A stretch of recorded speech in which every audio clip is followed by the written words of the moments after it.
Okay, तो आप क्या मानती हैं, मतलब कितना सेफ और कितना डेंजरस मानती हैं सोशल मीडिया? सोशल मीडिया काफ़ी डेंजरस है। अभी मुझे कुछ दिन पहले मेरी दोस्त थी कि सिर्फ एक लिंक को क्लिक करने से मैसेज में किसी का फेसबुक अकाउंट हैक हो सकता है, उसका सारा सेल फोन का डेटा कोई पढ़ सकता है, देख सकता है, सारी पिक्चर्स को एक्सेस कर सकता है सिर्फ एक लिंक को क्लिक करने से।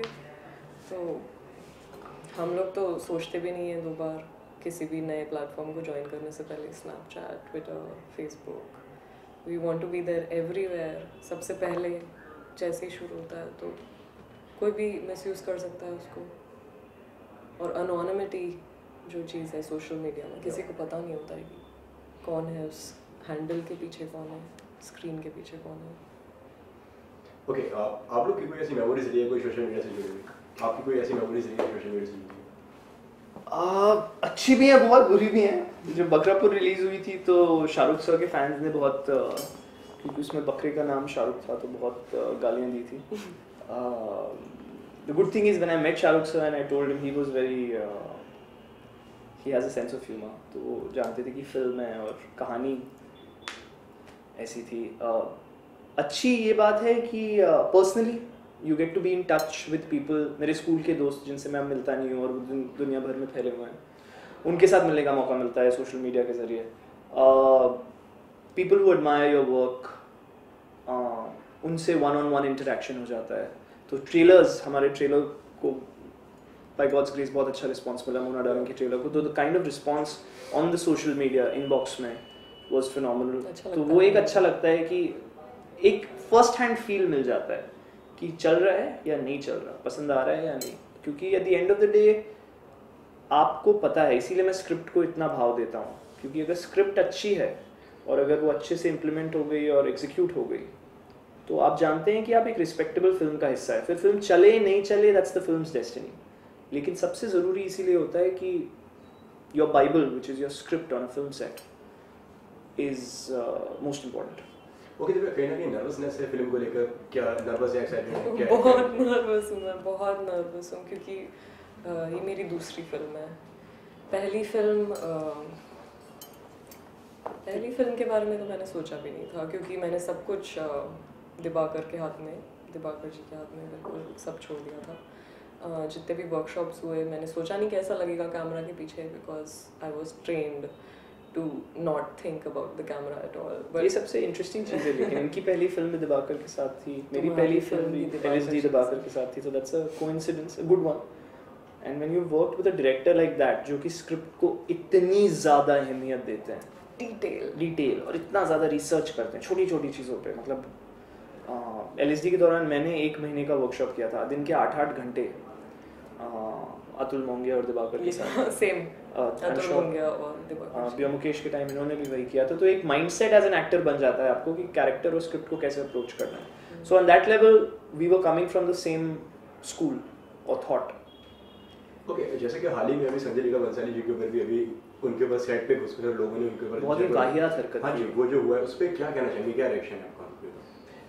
मुझे लगता है इन जनरल हमारे देश में जो भी ऐसी घटनाएं होती हैं, एक तो ये बहुत ही गलत है, तो उसमें तो कोई दोहराई नहीं है। Violence of any kind, be it, I think as an artist you need to have the freedom to do anything that you want, to evolve. आप उन लोगों ने एक अपने अजम्पशन पे कि स्क्रिप्ट में ऐसा कुछ होगा, आपने स्क्रिप्ट नहीं पढ़ी है, फिल्म बनी नहीं है, अब अजम्पशन पे जाके इतना किसी का नुकसान कैसे कर सकते हैं? So I think we need to get laws in place जो कि ऐसी हरकत करने वाले लोगों को ठीक करे। और मैं ये सिर्फ एक हरकत की बात नहीं कर रहा, even women's safety or all these issues which are plaguing us as a nation, it boils down to us coming together and asking the people in power to form laws जिससे डर लगे लोगों को।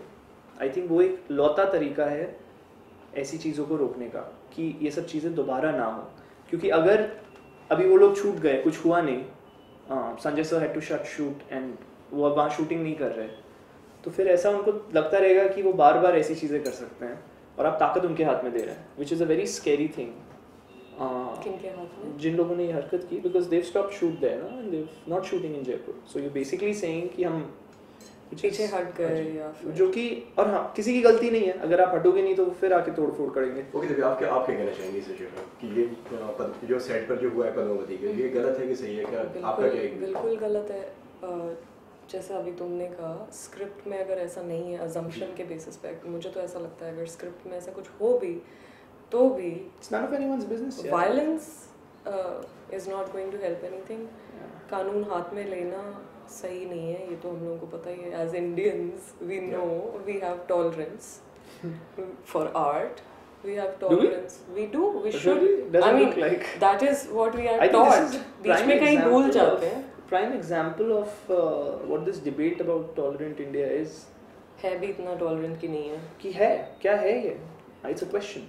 Because a man is making a film in a city और उनको attack कर दिया, गलत है.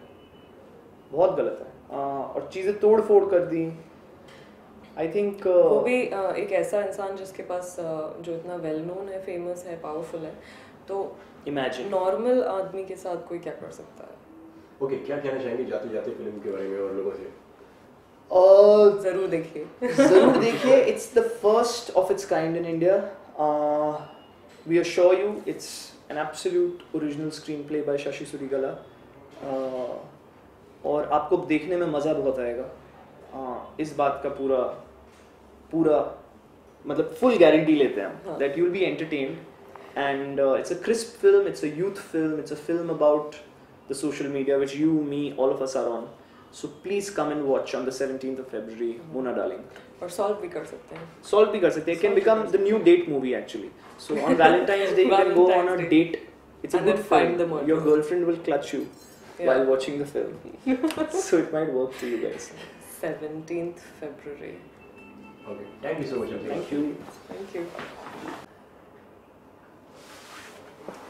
ठीक है.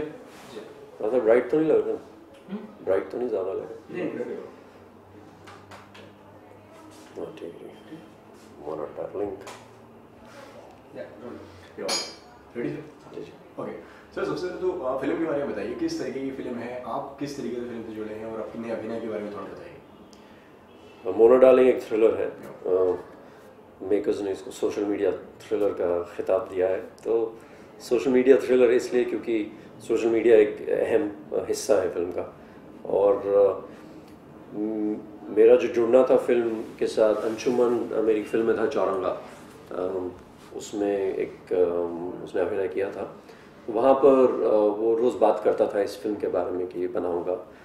तो एक दिन चौरंगा की शूटिंग के बाद काफ़ी अरसे बाद वो डायरेक्टर को लेके आया मेरे पास और नरेशन करवाई. और मुझे बहुत अच्छी लगी कहानी. काफ़ी इंगेजिंग थी. थ्रिलर में एंगेजमेंट फैक्टर हाई होना चाहिए. और जो पे ऑफ था थ्रिलर का, जो क्लाइमैक्स में होता है, वो बिल्कुल भी मैं इमेजिन नहीं कर सक रहा था जब नरेशन भी हो रही थी. तो फिर उसके बाद स्क्रिप्ट पढ़ी और सडनली फिर एक दिन फ़ोन आया उसका कि मैं फ़िल्म बना रहा हूँ और आप ये किरदार करेंगे. तो मुझे अच्छा लगा था जो रोल मुझे ऑफ़र किया उसने, डायरेक्टर ने. और फिर जाके हमने फट से शूट कर लिया थ्रिलर को. सो एंगेजमेंट बहुत है फिल्म में. एक कैंपस में सेट की गई है. तो वहाँ पे जो मेरा किरदार है, एक इंडियन स्कूल ऑफ टेक्नोलॉजी दिखाया गया है और वहाँ पे एक डीन का किरदार है. तो ऐसा डीन जो बिल्कुल मिलनसार भी है और डिसिप्लिन तो रखता है, लेकिन एक फ्रेंड फिलोसोफर गाइड की तरह भी है. टीचर तो है ही. उसके संग का किरदार. और ये जो थ्रिलर है और जहाँ पर ये मर्डर्स हो रहे हैं या जाने जा रही हैं, ये भी कैसे उसमें उलझता जाता है. तो ये एक नेगेटिव कैरेक्टर और पॉजिटिव कैरेक्टर, किस तरीके का कैरेक्टर है? एक कैरेक्टर है, नेगेटिव पॉजिटिव की इसमें बात नहीं. थ्रिलर है, सब इसके विक्टिम बन रहे हैं. तो इसमें ये डीन भी, डीन के साथ भी क्या क्या होता है. तो खैर फिल्म विक्टिम है, हर कोई विक्टिम है वहाँ पर. समझ नहीं आ रहा क्या हो रहा है. हू डन इट में जब होता है कि कुछ ऐसा कोई हादसे हो रहे हैं, तो वहाँ पर सब लोग इफेक्ट हो जाते हैं. सो फिर वो क्लाइमैक्स में आपको पता चलता है कि क्या एक्चुअली हो रहा था फिल्म में. ओके, तो क्या क्या तैयारियां करनी पड़ी इस कैरेक्टर के लिए आपको, इसके बारे में थोड़ा डायरेक्टर के साथ जब मिले तो उसने कहा थोड़े यंग लगते हो इसके लिए, इस रोल के लिए, तो फिर थोड़ा लुक में चेंज किया और लुक चेंज किया और कैसे वो बात करेगा, कैसे थोड़ा सा एक रुतबा रहना चाहिए इस कैरेक्टर का, क्योंकि डीन भी है लेकिन वो वैसा डीन नहीं है जैसा हम देखते आए हैं। तो छोटे छोटे एलिमेंट्स डायरेक्टर के साथ डिस्कस करके लाए गए हैं रोल में। ओके, तो इजी था, मुश्किल था, कितना मुश्किल था डीन का किरदार निभाना? देखिए, जो निर्देशक हैं और वो इसके राइटर भी हैं, तो उन्होंने बहुत क्लैरिटी के साथ कहानी लिखी हुई है, सारा डिस्क्रिप्शन क्या क्या हो रहा है, जो आपकी गुंजाइश है, आप उस दायरे में रह के अपना काम अगर करें तो फिर आसान हो जाता है। अगर उस दायरे से बाहर निकलेंगे तो मुश्किल होगा। तो मुझे लगता है इसमें कुछ ज़्यादा मुश्किल काम नहीं था, लेकिन एक प्रिसिजन चाहिए था कि वो उस सुर में, और वही चाहिए था डायरेक्टर को। वो तो आप उनसे पूछेंगे कि कैसा हुआ कैसा नहीं हुआ, लेकिन मेरे हिसाब से आसान या मुश्किल से सवाल ये नहीं है, सवाल ये है कि मज़ा आया कि नहीं आया। मज़ा आया मुझे ये किरदार निभाने का। ओके, सो जिस तरीके की फिल्म है, सोशल मीडिया से जुड़ी हुई फिल्म है, तो आजकल के जो लोग हैं, यंगस्टर जो हैं, वो भी हर कोई सोशल मीडिया पे, तो आपको लगता है कि फिल्म में लोग कहीं ना कहीं से रिलेट कर पाएंगे, कनेक्ट हो पाएंगे? ज़रूर, जो टारगेट ऑडियंस है, यूथ है, तो सोशल मीडिया हिस्सा बन चुका है हमारी ज़िंदगी का, और कनेक्ट ज़रूर कर पाएंगे। और सोशल मीडिया जो फिल्म है वो एक माध्यम है कि इसके ज़रिए हो रहा है, तो वो कनेक्ट ज़रूर कर पाएंगे। और ये नहीं है कि फिल्म आप देख के कि आप सोशल मीडिया को खोज रहे हैं, वो नहीं है। थ्रिलर है, कुछ हादसे हो रहे हैं, अब उसमें जुटे रहेंगे।